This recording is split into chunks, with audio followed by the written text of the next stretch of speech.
ኢትዮጵያ ወደ ሀገር እናሻግራት።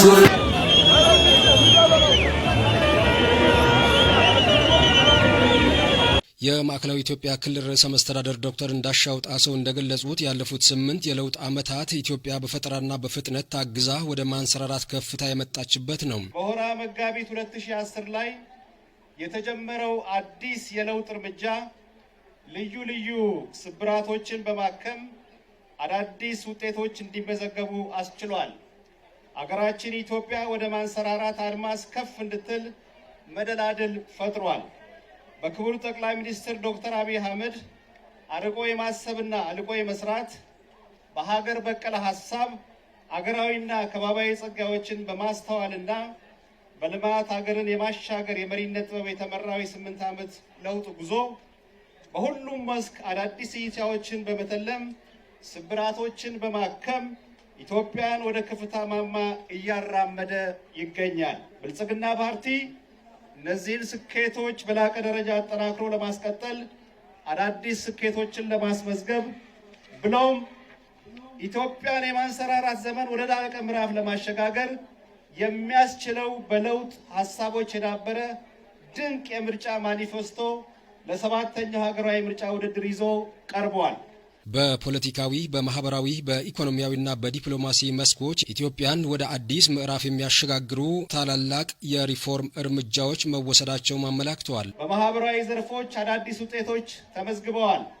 በዲፕሎማሲ ከውጭ ግንኙነት አኳያ ዜጋ ተኮር የሆነ ብሔራዊ ጥቅምንና ብሔራዊ ክብርን ማዕከል ያደረገ በጋራ ተጠቃሚነት ላይ የተመሰረተ ስራ ይሰራ ይገኛል። ከዚህም በላይ በኢትዮጵያ ነባራዊ ሁኔታ የተቃኙ ፖሊሲዎችና ስትራቴጂዎች ተግባራዊ በመደረጋቸው ከፍተኛ ውጤት መመዝገቡንም ተናግረዋል። በማህበራዊ በኢኮኖሚና በዲፕሎማሲ መስኮች ኢትዮጵያ ወደ አዲስ ምዕራፍ የሚያሸጋግሩ ታላላቅ የሪፎርም እርምጃዎች ተወስደዋል። በኢትዮጵያ ነባራዊ ሁኔታ የተቃኙ ፖሊሲዎችና ስትራቴጂዎች ተግባራዊ ተደርገዋል። በዚህም አስደማሚ ውጤቶች ተመዝግበዋል። በሀገራችን የፖለቲካ ስርዓት ግንባታ ሂደት መሰረታዊ ችግር ሆኖ የቆየው የዴሞክራሲ ባህል ግንባታ ስብራት እንዲጠገን የፍቅርና የይቅርታ መንፈስ ከፍ በማድረግ ቅድሚያ ለብሔራዊ ጥቅም በመስጠትና ብሔራዊ መግባባትን መፍጠርን ታሳቢ በማድረግ በተሰራው ስራ የዲሞክራሲ ግንባታ ምህዳሩን ከማስፋት በንግግርና በምክክር ችግሮችን ከመፍታት በትብብርና በፉክክር መንፈስ አብሮ ከመስራት አኳያ ታሪክ የማይዘነጋቸው ታላላቅ የለውጥ እርምጃዎች ተወስደዋል።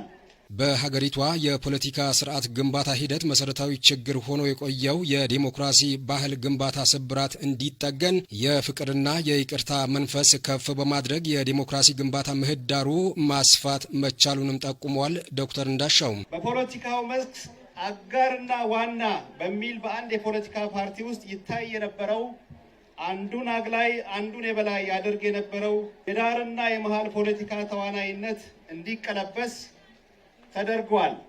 ለሁሉም ኢትዮጵያውያን እኩል እድል የሚሰጥ አንድ ውህድ አገራዊ ፖለቲካ ፓርቲ ብልጽግና ተመስርቷል።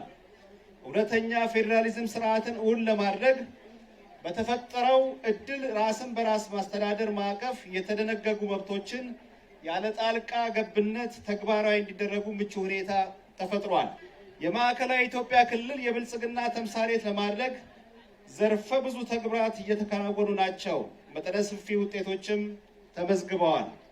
በኢኮኖሚው መስክ የብዝሃ ዘርፍ ኢኮኖሚ ልማት አቅጣጫን መሰረት በማድረግ የየአካባቢውን ጸጋና ልዩ ልዩ አቅሞችን በማቀናጀት እምርታዊ ለውጦች ተመዝግበዋል።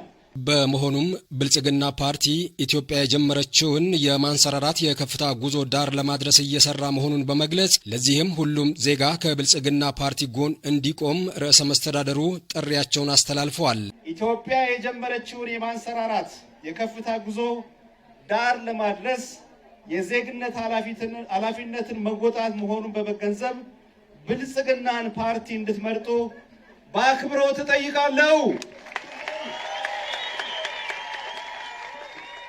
7ኛው ሀገራዊ ጠቅላላ ምርጫ ሰላማዊ፣ ዲሞክራሲያዊ፣ ፍትሃዊ፣ ተአማኒነትን ያተረፈ እንዲሆን መላው የክልላችን ሕዝብ